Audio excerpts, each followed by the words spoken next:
வணக்கம். இது star academy வழங்கும் பிருகத் பராசர ஹோர சாஸ்திரம் மூலமும் உரையும். என் பெயர் சாம்பசிவம். நாம் இப்பொழுது தொடர்ந்து இந்த 9ஆம் பாவக பலன்கள் என்ற இந்த அத்தியாயத்தை பார்த்து வருகிறோம்.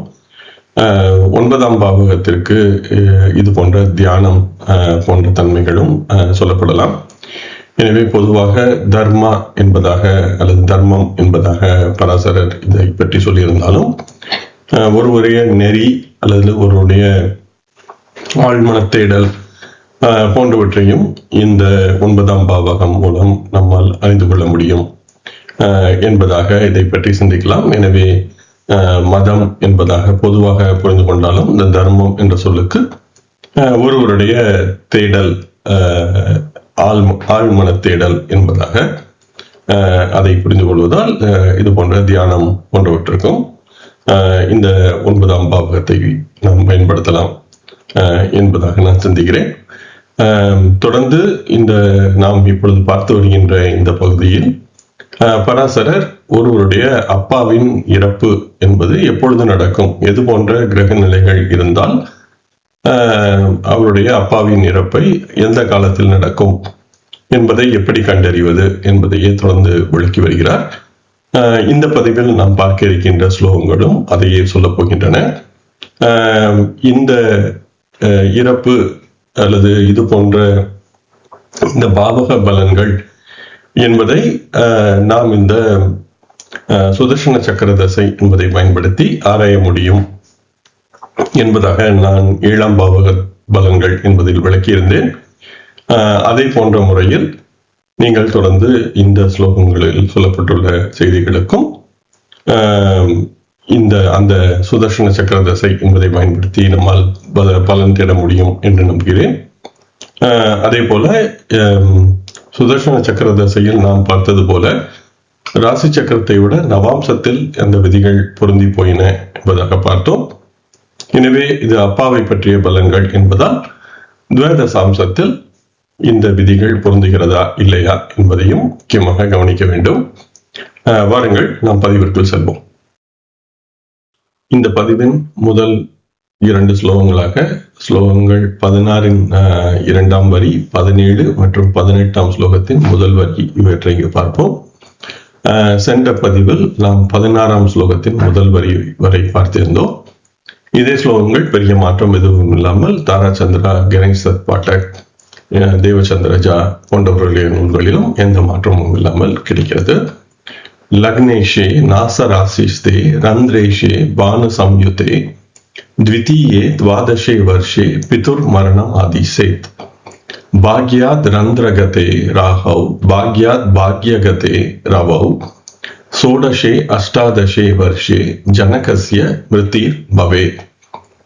லக்னேஷே லக்னாதிபதி, நாச ராசிஸ்தே, இந்த நாச எனும் பொழுது அது 8ஆம் பாவகம் அல்லது 8ஆம் ராசி என்பதாக இங்கு சொல்கிறது. எனவே நாச ராசி என்னும் பொழுது 8ஆம் ராசி. இந்த ராசி மற்றும் பாவக குழப்பங்கள் என்பதை நான் பலமுறை பேசியிருக்கிறேன் இந்த அத்தியாயங்களில். எனவே இதை 8ஆம் பாவகத்தில் என்பதாக புரிந்து கொள்ள வேண்டும். எனவே லக்னாதிபதி 8ஆம் பாவகத்தில் இருக்க, ரந்திரேஷே 8ஆம் பாவகாதிபதி, பானு சம்யுதே சூரியனுடன் சேர்ந்து இருக்க, த்விதீயே துவாதசே வர்ஷே, த்விதீய என்றால் அது 2 என்பதான பொருள் வரும். துவாதசை என்றால் அது 12 என்ற பொருள் வரும். எனவே 2ஆம் வயதிலேயோ அல்லது 12ஆம் வயதிலேயோ. பிதுர் மரணம் ஆதிசே, பிதுர் மரணம் அப்பாவின் இறப்பு, ஆதி என்பதற்கு போன்ற என்ற பொருள் வரும். எனவே போன்ற பலன்கள். எனவே அப்பாவிற்கு இறப்பு போன்ற பலன்கள். எனவே அப்பாவிற்கு உடல்நல குறைபாடு, மருத்துவ செலவுகள் என்ற விதமாக இது போன்ற பலன்கள் நடக்கும். அதை தொடர்ந்து 2வது ஸ்லோகம், பாக்யாத் 9ஆம் பாவகத்தில் இருந்து, இந்த ஆத் என்ற விகுதி வந்தால் அது அங்கிருந்து என்ற பொருளில் வரும். எனவே பாக்யாத் 9ஆம் பாவகத்தில் இருந்து, ரந்திரகதே ராகவ், ரந்திர என்பது 8ஆம் பாவகம், கதே என்றால் சென்ற, ராகவ் ராகு. எனவே 9ஆம் பாவத்தில் இருந்து 8ஆம் பாவகத்தில் ராகு, பாக்யாத் 9ஆம் பாவகத்தில் இருந்து பாக்ய கதே ராகவ் ரவா 9ஆம் பாவகத்திலிருந்து 9ஆம் பாவகத்தில் சென்ற சூரியன். எனவே 9க்கு 9இல் சூரியன் இருக்க சோடசே அஷ்டாதசே வர்ஷே, சோடசே என்றால் 16, அஷ்டதச என்றால் 8, 10, 18. எனவே 16 அல்லது 18ஆம் வயதில் ஜனகஸ்ய அப்பாவின் மிருத்திர் பவே, இறப்பு நடக்கும் என்பதாக இந்த ஸ்லோகங்களின் சொற்களின் பொருள் என்பது இருக்கிறது. எனவே இந்த முதல் ஸ்லோகம் என்பது எளிதாக நினைவில் வைத்துக் கொள்ளப்படலாம். லக்னாதிபதி 8இல் இருக்க வேண்டும், 8ஆம் அதிபதி சூரியனுடன் சேர்ந்திருக்க வேண்டும். எனவே இது போன்ற ஒரு நிலை இருந்தால் ஜாதகரின் 2ஆம் வயதிலேயோ அல்லது 12ஆம் வயதிலேயோ அப்பாவின் இறப்பு போன்ற பலன்களை சொல்லலாம். இந்த இடத்தில் 8ஆம் அதிபதி சூரியனுடன் அஸ்தங்கம் அடைந்திருக்க வேண்டும் என்பதான சொல் பயன்படவில்லை.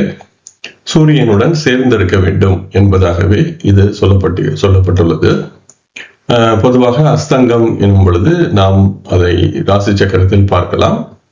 ஆனால் வர்க்கங்களில் சூரியனும் அந்த கிரகமும் சேர்ந்திருக்கும் பொழுது அதை பொதுவாக அஸ்தங்கம் அடைந்திருக்கிறது என்பதாக சொல்வதில்லை. எனவே இந்த இடத்தில் இது போன்று சூரியனுடன் சேர்ந்திருக்க பானு சம்யுத்தே என்பதான சொல் பயன்பட்டுள்ளதால் இதை வர்க்கங்களில் பார்க்க வேண்டும் என்பதாக நான் புரிந்து கொள்கிறேன். ஆனாலும் இதை நம் ராசி சக்கரத்திலும் இது போன்ற இந்த ஸ்லோகம் என்பது பானு சமயத்தை என்பதாக சொல்லியிருக்கலாம். ஆனால் நாம் ஏற்கனவே பார்த்த எடுத்துக்காட்டு ஜாதகங்கள் படி இந்த சுதர்சன சக்கர தசை என்பதை பயன்படுத்தி நாம் இந்த வயது என்பதை கண்டறியும் பொழுது அதற்கு நாம் வர்க்கங்களில் முக்கியத்துவம் தர வேண்டும் என்பதாக நாம் புரிந்து கொள்ளலாம். எனவே இந்த ஸ்லோகங்கள் ராசி சக்கரத்தை விட துவாதசாம்சத்தில் அதிக அளவு இது பயன்படும் என்பதாக நான் சிந்திக்கிறேன். எனவே துவாதசாம்சத்தில் 8ஆம் ராசியில் 8ஆம் பாவகத்தில் லக்னாதிபதி இருந்து 8ஆம் அதிபதியுடன் சூரியன் சேர்ந்திருக்கும் பொழுது அவருடைய அப்பாவின் இறப்பு 2ஆம் வயதிலேயோ அல்லது 12ஆம் வயதிலேயோ இது போன்ற பலன்கள் நடக்கும் என்பதாக சொல்லலாம். எனவே 2ஆம் வயது என்பொழுது வளர் லக்னம் 2வது பாவகத்தில் இருக்கும். 2வது பாவகம் என்னும் பொழுது அப்பாவை குறிக்கின்ற 9வது பாவகத்திற்கு 6வது பாவகத்தில் வளர் லக்னம் சென்று கொண்டிருக்கும். அதே போல 12ஆம் வயது என்னும் பொழுது வளர் லக்னம் 12ஆம் பாவகத்தில் இருக்கும். இது அப்பாவை குறிக்கின்ற பாவகத்துக்கு 4 என்பதாக வரும். எனவே இந்த குறிப்பிட்ட பாவகத்தில் வளர் லக்னம் சொல்லும் பொழுது ஏன் இந்த பலன் என்பதற்கான விளக்கங்கள் இன்னும் எனக்கு கிடைக்கவில்லை. எனவே எந்த காரணம் கொண்டு பராசரர் இது போன்ற குறிப்பிட்ட வயதை சொல்கிறார் என்பதற்கு இன்னும் ஆராய்ச்சி என்பது தேவைப்படுகிறது.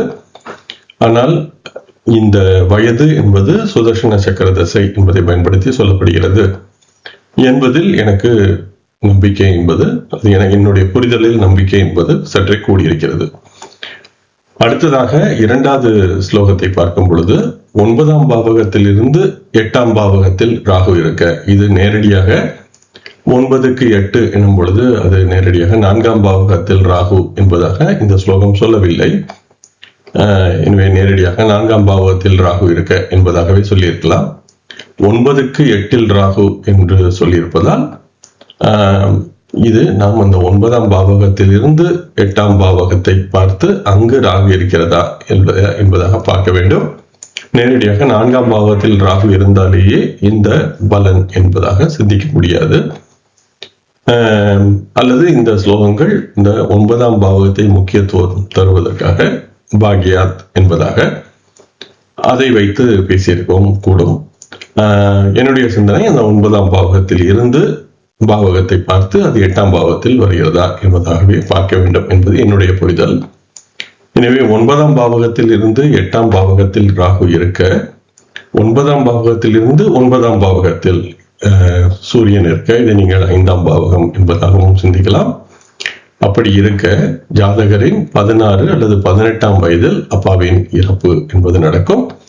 எனவே 16 என்று சிந்திக்கும் பொழுது 4ஆம் பாவகத்தில் வளர் லக்னம் என்பது இருக்கும். லக்னத்திலிருந்து 18 என்று சிந்திக்கும் பொழுது கிட்டத்தட்ட 6ஆம் பாவகத்தில் அல்லது 7ஆம் பாவகத்தில் அந்த அப்பாவின் வளர் லக்னம் என்பது சென்று கொண்டிருக்கும். எனவே இந்த குறிப்பிட்ட வயது என்பது முடிந்துவிட்டால் அடுத்ததாக இதனுடன் நீங்கள் 12 என்பதை சேர்த்து கொண்டு செல்லலாம். எனவே 16ஆம் வயதில் அந்த 16ஆம் வயது முடிந்து விட்டது என்றால், ஆனால் இது போன்ற கிரக நிலை இருக்கிறது என்றால் அதனுடன் 12 சேர்க்க 28ஆம் வயதில் என்பதாக சிந்திக்கலாம். அல்லது 28 பிளஸ் 12 40வது வயதில் என்பதாக நீங்கள் 12 என்பதை கூட்டிக் கொண்டே போகலாம். அதே போல 18 உடன் 12 என்று கூட்டிக் கொண்டே வந்தால் அந்த குறிப்பிட்ட வயதிலும் இது நடக்க வாய்ப்பு இருக்கிறது. எனவே இந்த வயது என்பது அந்த குறிப்பிட்ட வளர் லக்னம் என்பதை சுட்டுகிறது என்பதாக நாம் இதை புரிந்து கொள்ள முடியும். எனவே இது போன்ற கிரக நிலைகள் இருந்தால் இந்த குறிப்பிட்ட வயதில் அப்பாவிற்கு உடல்நல குறைபாடுகள் போன்றவை ஏற்பட வாய்ப்பு இருக்கிறது என்பதாக இதை நாம் சிந்திக்கலாம். தொடர்ந்து நாம் 18ஆம் ஸ்லோகத்தின் 2வது வரி, 19ஆம் ஸ்லோகம், 20ஆம் ஸ்லோகத்தின் முதல் வரி என்பதை பார்ப்போம். இதில் இந்த இறுதியாக உள்ள அந்த 2 வரிகள் தாராச்சந்திரா அவர்களுடைய நூலில் சற்றே ஒரு சொல் மட்டும் மாறி இருக்கிறது, ஆனால் பொருள் என்பது மாறவில்லை. ராகுனா சகிதே சூரியே சந்திராத் பாக்யகதே ஷனவ் சப்தம ஏகோன விம்சாப்தே தாதஸ்ய மரணம் த்ருவம் பாக்யேஷே வியயராசிஸ்தே வியயேஷே பாக்யராசிகே வேதாப்திமித வருஷாச்ச பிதுர் மரணம் ஆதிசேத். இந்த தாரச்சந்திராவளுடைய நூலில் பாக்யேஷே வியயராசிஸ்தே வியயேஷே பாக்யராசிகே சதுஷ்சத்வாரி வருஷாச்ச பிதுர் மரணம் ஆதிசேத் என்பதாக அந்த வேதாப்தி மிக வருஷாச்ச என்ற சொல் சதுஷ்சத்வாரி வருஷாச்ச என்பதாக எழுதப்பட்டுள்ளது. ஆனால் இரண்டுக்கும் பொருள் ஒன்றுதான். இத்துடன் இந்த சமஸ்கிருத ஸ்லோகத்தில் இந்த வேதாத்தி மித வருஷாச்ச என்ற சொல்லுக்கு பதிலாக வே என்பது வ என்பதாக அச்சிடப்பட்டுள்ளது. குறிப்பாக கிரீஷன் சர்மா அவருடைய நூலிலும் வதாப்தி மித வருஷாச்ச என்பதாக எழுதப்பட்டுள்ளது. ஆனால் அந்த வதாப்தி மித என்ற சொல்லுக்கு பொருள் என்பது தேடி பார்த்தேன், எந்த இடத்திலும் கிடைக்கவில்லை. எனவே அது இந்த சதுஷ்சத்வாரி வருஷாச்ச என்பதுடன் பொருந்தி போக வேண்டும் என்றால் அது வேதாப்தி மித வருஷாச்ச. வ என்பது வே என்பதாக எழுதப்பட்டுள்ளது. எனவே இது அச்சுப்பிழை என்பதாகவே இதை நாம் சிந்திக்க வேண்டும். ராகுனா சகிதே, ராகுனா என்பதால் ராகுவுடன் என்பதான பொருள் வரும். சகிதே சூரியே, சகித என்பது சேர்ந்த, சூரியன். எனவே ராகுவுடன் சேர்ந்த சூரியன் சந்திராத் சந்திரனில் இருந்து, ஆத் என்ற விகுதி வருகிறது. எனவே சந்திரனில் இருந்து பாக்யகதே ஷனவ் 9ஆம் பாவகத்தில் சென்ற சனி. எனவே சந்திரனுக்கு 9இல் சனி. சப்தம 7, ஏகோண விம்சாப்தே, ஏக ஊன விம்சம் என்பதாக அதை புரிந்து கொள்ளலாம். ஏக ஊன என்பது 1 குறைதல், விம்சம் என்பது 20, 20க்கு 1 குறைதல் 19. தாதஸ்ய அப்பாவின், மரணம் துருவம், அப்பாவின் இறப்பு நிச்சயமாக, துருவம் என்ற சொல்லுக்கு நிச்சயமாக, சர்டன்லி என்பதாக பொருள் வரும். எனவே அப்பாவின் இறப்பு என்பது நடக்கும் என்பதாக அந்த முதல் 2 வரிகள் சொல்கின்றன.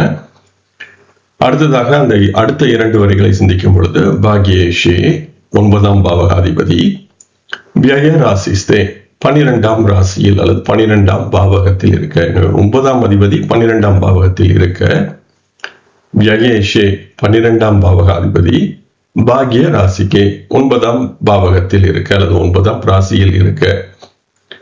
இதை நீங்கள் 9-12 பரிவர்த்தனை என்பதாகவும் சிந்திக்கலாம். ஆனால் இது பரிவர்த்தனை என்பதை விட பாவகம், அந்த பாவகத்தில் இருந்தால் என்பதாகவே பார்க்க வேண்டும் என்பதாக நான் ஏற்கனவே பல முறை விளக்கியிருக்கிறேன். வேத ஆப்தி மித வருஷாச்ச. வேத என்பது இந்த பூத சமுக்கிய என்று சொல்லப்படுகின்ற இயற்கை கணித முறை என்ற முறையில் 4 வேதங்கள் என்பதால் வேத என்ற சொல் 4 என்பதை குறிக்கும். ஆப்தி என்ற சொல்லுக்கு கடல் என்பதான பொருள் வரும். அந்த காலத்தில் 4 கடல் என்பது மிகவும் முக்கியமானதாக கருதப்பட்டது. எனவே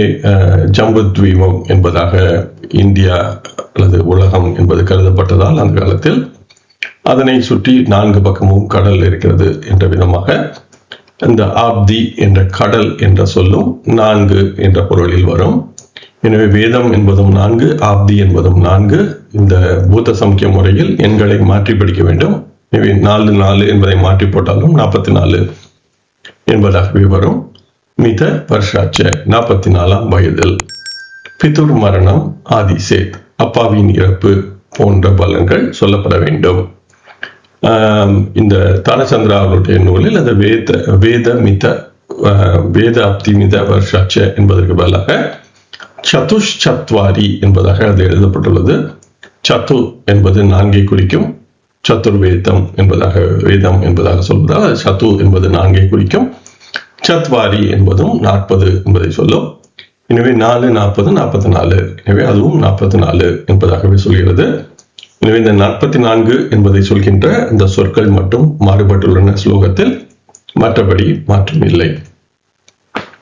எனவே இந்த முதல் 2 வரிகளின் பொருள் என்பதை பார்க்கும் பொழுது, சூரியன் ராகுவுடன் சேர்ந்திருக்க வேண்டும், சந்திரனில் இருந்து 9ஆம் பாவகத்தில் சனி இருக்க வேண்டும். எனவே பொதுவாக நாம் பலன் என்பதை பார்க்கும் பொழுது லக்னத்தில் இருந்து பார்ப்போம், அதே போல சந்திரனில் இருந்து பார்ப்போம், அதே போல அப்பாவிற்கான பலன் என்பதால் சூரியனை வைத்தும் நாம் பலன் பார்க்கலாம் என்பதாக பராசரர் சொல்லியிருந்தார்.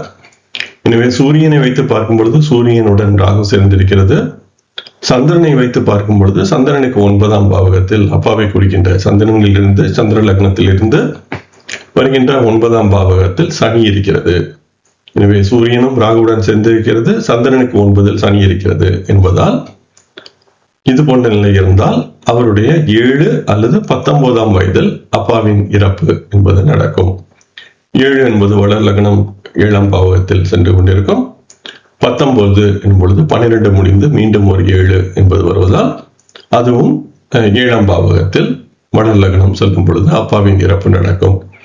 எனவே இது போன்ற நிலை இருக்க வளர் லக்னம் 7ஆம் பாவகத்தில் செல்லும் பொழுது அப்பாவின் இறப்பு இருக்கும். எனவே 19 முடிந்த பிறகு இன்னொரு 12 சேர்க்க 31, அதனுடன் 12 சேர்க்க 43ஆம் வயதில் என்பதாக நாம் இது போன்ற நிலை இருந்தால் அப்பாவின் உடல்நிலை பிரச்சனைகள் போன்றவற்றை இது போன்ற வளர் லக்னத்தை கொண்டு 7ஆம் பாவகத்தில் வளர் லக்னம் செல்லும் பொழுது இது போன்ற பிரச்சனைகள் நடக்கும் என்பதாக சிந்திக்கலாம் என்பதாக இதை நாம் புரிந்து கொள்ள முடியும்.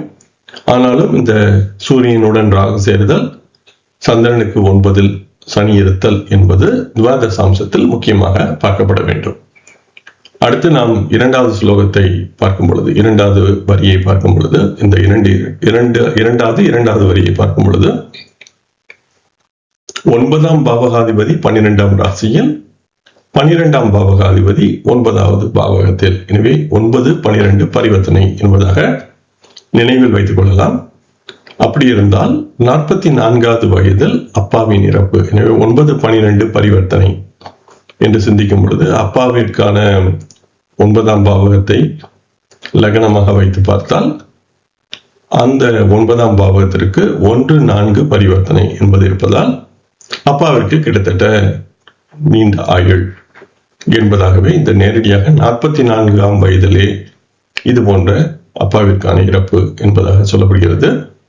அந்த 44 என்று பார்க்கும் பொழுதும் 9வது பாவகத்தில் தான் வளர் லக்னம் சென்று கொண்டிருக்கும்.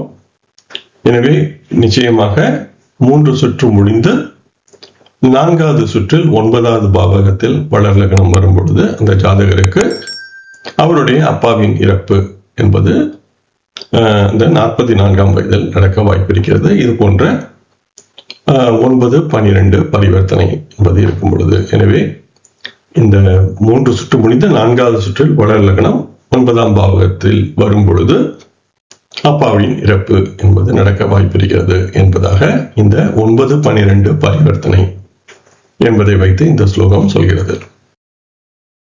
தொடர்ந்து நாம் ஸ்லோகம் 20இன் 2வது வரி மற்றும் 21ஆம் ஸ்லோகத்தின் முதல் வரி இவற்றை பார்ப்போம். இதே ஸ்லோகம் தாராச்சந்திரா மற்றும் கணேஷ் தத் பாட்டக் அவர்களுடைய நூலிலும் காண கிடைக்கிறது.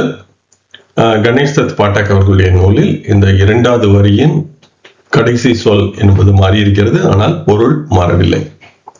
रव्यंशे च स्थिते चंद्रे लग्नेश रंध्र संयुते पंचत्रिंशैक चत्वारि विंशत् वर्षे मरणं पितुः. गणेश दत्त पाठकरुடைய நூலில் रव्यंशे च स्थिते चंद्रे लग्नेश रंध्र संयुते पंचत्रिंशैक चत्वारि विंशत् वर्षे पितृनाशनम. ரவ்யம்சே ச, ரவ்யம்சம் எனும்பொழுது சூரியனின் அம்சம் என்பதாக பொருள் கொள்ளலாம். ரவி அம்சம்.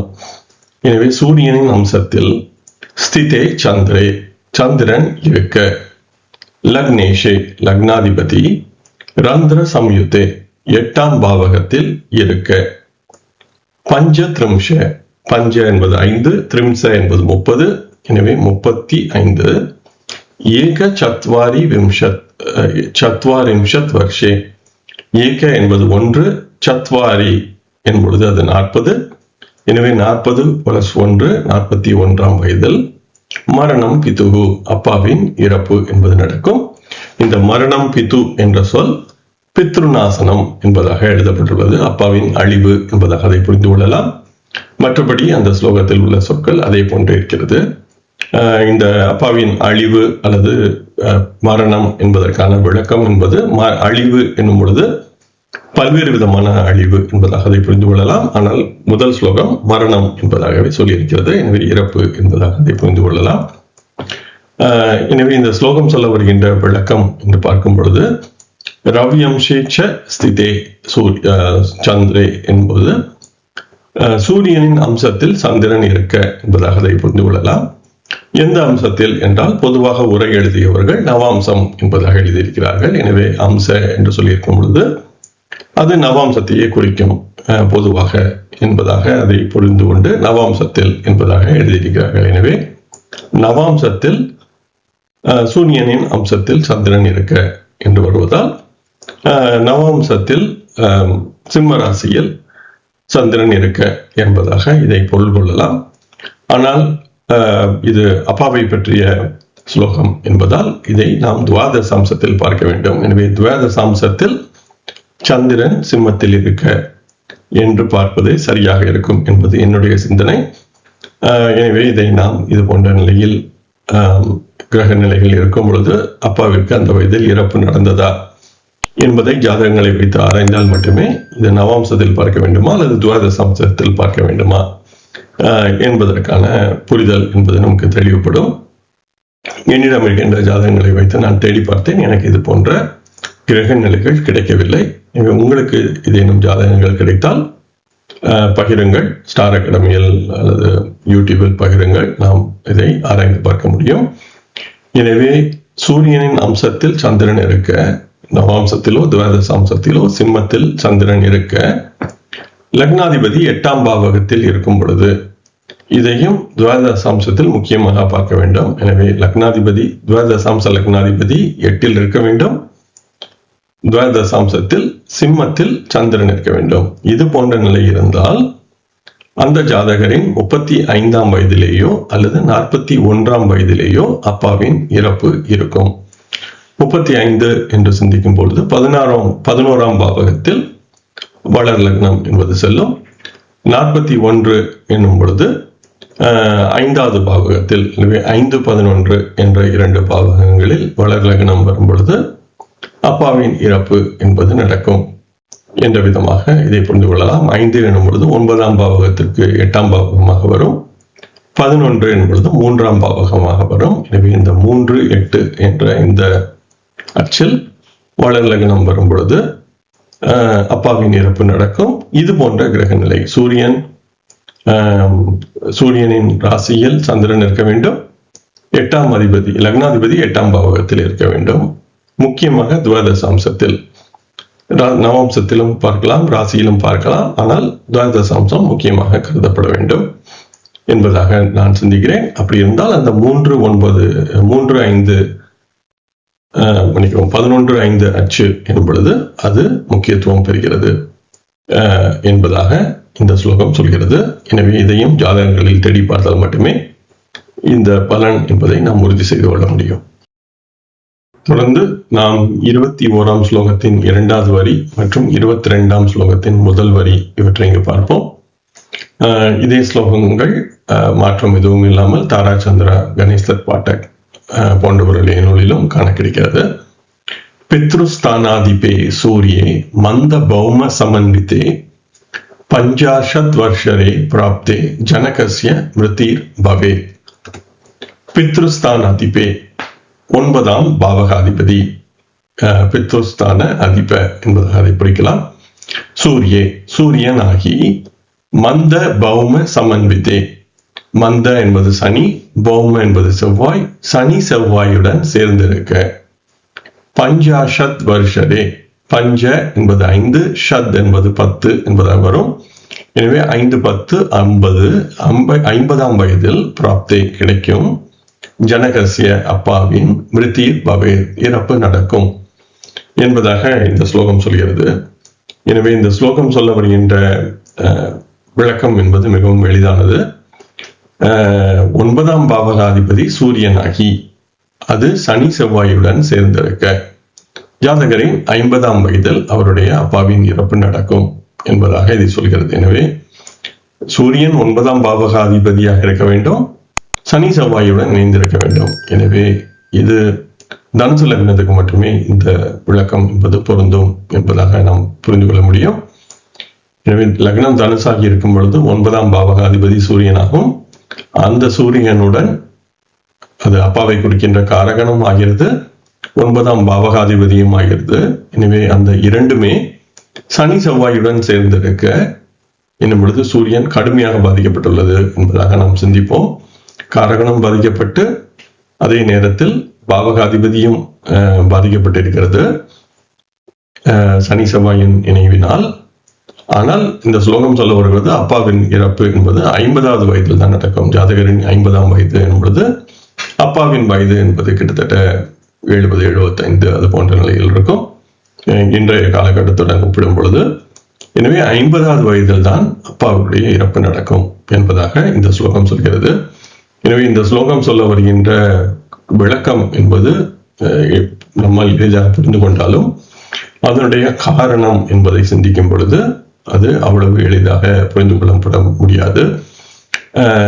எனவே இந்த பித்ருஸ்தானாதிபே சூரியே என்று சிந்திக்கும் பொழுது இது 2 தன்மைகளையும் சொல்கிறதா? அதாவது பித்ருஸ்தானாதிப என்பது ஒன்று, எனவே 9ஆம் பாவகாதிபதி என்பது ஒரு சொல், சூரிய என்பது 2வது சொல். எனவே நான் இதை பல்வேறு விதமாக இதற்காக ஆராய்ந்து பார்த்தேன். எனவே இது தனித்தனியாக பித்ருஸ்தானாதிப என்பதையும் சூரியன் என்பதையும் மாற்றி தனித்தனியாக பார்க்க சொல்கிறதா? 9ஆம் பாவகாதிபதி சனி செவ்வாயின் தொடர்பில் இருக்கிறதா, சூரியன் சனி செவ்வாயின் தொடர்பில் இருக்கிறதா என்று பார்க்க சொல்கிறதா? இல்லை 9ஆம் பாவகாதிபதி சூரியனாகி இருக்கும் பொழுது சனி செவ்வாயின் தொடர்பா என்று பார்க்கும் பொழுது இந்த 2வது விளக்கம் தான் சரியாக வருகிறது. எனவே 9ஆம் பாவகாதிபதி சூரியனாக வர வேண்டும், அப்படி இருக்கும் பொழுது அது சனி செவ்வாயின் தொடர்பில் இருக்க வேண்டும் என்பதாகவே இதை புரிந்து கொள்ள முடியும். எனவே இது பொதுவாக தனுசு லக்னத்துக்கு மட்டுமே இந்த விளக்கம் என்பது பொருத்தமாக இருக்கும். சில நேரங்களில் இந்த விருச்சிகத்தின் இறுதி பாகையிலோ அல்லது மகரத்தின் துவக்க பாகையிலோ சில நேரம் லக்னம் இருக்கும் பொழுது கூட 9ஆம் பாவகாதிபதி என்பது சூரியனாக வரக்கூடும். எனவே 9ஆம் பாவகம் மத்தி என்பது சிம்மத்தில் வருவதற்கு வாய்ப்பு இருக்கிறது. ஆனாலும் பொதுவாக இது தனுசு லக்னத்திற்கு பொருந்தும் என்பதாக இதை சிந்திக்கலாம். அப்படி இருக்கும் பொழுது சனி செவ்வாயின் தொடர்பு, சனி செவ்வாய் சேர்ந்திருக்க சூரியனுடன் என்பதாக இந்த ஸ்லோகம் சொல்கிறது. ஆனால் இதை நாம் ராசி சக்கரத்தில் மட்டும் பார்க்காமல், எனவே ராசி சக்கரத்தில் மட்டும் இதை பார்த்தால் இது 12 லக்னங்களுக்கும் பொருந்தாமல் ஒரே ஒரு லக்னத்துக்கு மட்டுமே இந்த விளக்கம் பொருந்தும் என்பதாக வரும். ஆனால் இதை நாம் முக்கியமாக துவாதசாம்சத்திலும் பார்க்க வேண்டும். எனவே துவாதசாம்ச லக்னம் தனுசாகி வந்து சூரியனுடன் சனி செவ்வாய் சேர்ந்திருக்க என்பதாகவே இதை சிந்திக்க வேண்டும். தேவைப்பட்டால் நவாம்சத்திலும் இதை பார்க்கலாம். எனவே துவாதசாம்சத்தில் தனுசு லக்னம் என்று வந்தால் இது 12 லக்னங்களுக்கும் துவாதசாம்சத்தில் தனுசு என்பது லக்னமாக வரக்கூடும். எனவே இது மற்ற லக்னங்களுக்கும் பொருந்தும். எனவே ராசியை விட துவாதசாம்சத்தில் இந்த விளக்கத்தை முக்கியமாக பார்க்க வேண்டும். அதிலும் முக்கியமாக சனி செவ்வாய் சேர்க்கை சூரியனுடன் எனும் பொழுது 3 பாவர்கள் இணைந்திருப்பார்கள். எனவே இது அப்பாவை குறிக்கின்ற காரகனுக்கும் பாவகாதிபதிக்கும் மிகுந்த பாதிப்பை தரும் என்று நாம் சிந்திக்கலாம். ஆனாலும் 50வது வயதில் தான் அவருடைய இறப்பு நடக்கும், அப்பாவின் இறப்பு நடக்கும் என்று இந்த ஸ்லோகம் சொல்கிறது. 50வது வயது என்னும் பொழுது வளர் லக்னம் 2வது பாவகத்தில் சென்று கொண்டிருக்கும். எனவே வளர் லக்னம் 2வது பாவகம் என்னும் பொழுது 9ஆம் பாவகத்திற்கு 6ஆம் பாவகத்தில் வளர் லக்னம் செல்லும் பொழுது அப்பாவின் இறப்பு நடக்கும். ஆனாலும் 50வது வயது என்னும் பொழுது இது அப்பாவிற்கு குறுகிய ஆயுள் என்பதாக இதை புரிந்து கொள்ள முடியாது. எனவே இந்த ஸ்லோகத்தை ஜாதகங்களில் பொருத்தி பார்த்து துவாதசாம்சத்தில் இது போன்ற சூரியன் சனி செவ்வாய் இணைவு இருக்கும் பொழுது அப்பாவின் இறப்பு எப்பொழுது நடந்தது என்ற ஜாதகங்கள் கிடைத்தால் மட்டுமே இந்த ஸ்லோகத்தின் உண்மைத்தன்மை என்பது நமக்கு புலப்படும். ஆனாலும் இது நம்முடைய பொதுவாக நாம் புரிந்து கொள்கின்ற சூரியனுடன் சனி செவ்வாய் இணைப்பு என்பது பொதுவாக அப்பாவிற்கான நல்ல தன்மையாக நாம் கருதுவதில்லை.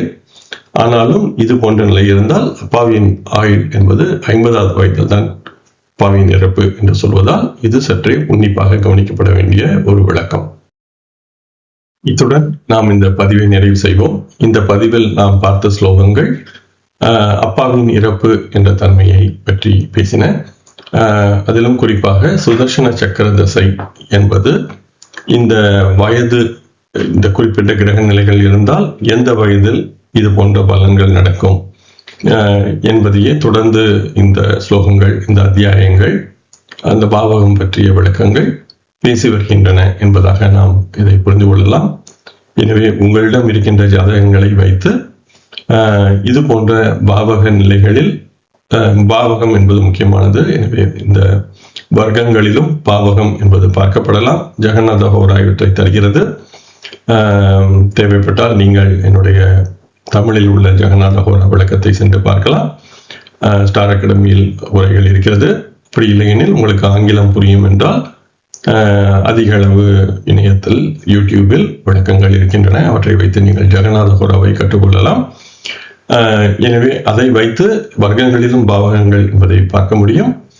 அப்படி பார்த்து இது போன்ற கிரக நிலைகள் இருந்தால் இந்த குறிப்பிட்ட வயதில் இது போன்ற பலன்கள் நடந்ததா? எனவே நாம் பார்த்து வருகின்ற ஒவ்வொரு பாவக பலன்களுக்கும் வயது என்பதை பார்க்கும் பொழுது அதை நாம் இந்த சுதர்சன சக்கர தசை என்பதை வைத்து லக்னம் இருக்கின்ற புள்ளியில் இருந்து கணக்கிட்டு ஒவ்வொரு ஆண்டாக 30 பாகை நகரும் என்ற விதமாக இதை நாம் மனதில் வைத்துக் கொள்ளலாம். எனவே லக்னம் எந்த பாகையில் இருக்கிறதோ அங்கிருந்து 30 பாகை ஒரு ஆண்டு என்ற விதமாக நாம் தொடர்ந்து லக்னத்தை தொடர்ந்து நகர்த்தி கொண்டே சென்றால் இந்த வளர் லக்னம் என்பதை கண்டுபிடிக்க முடியும்.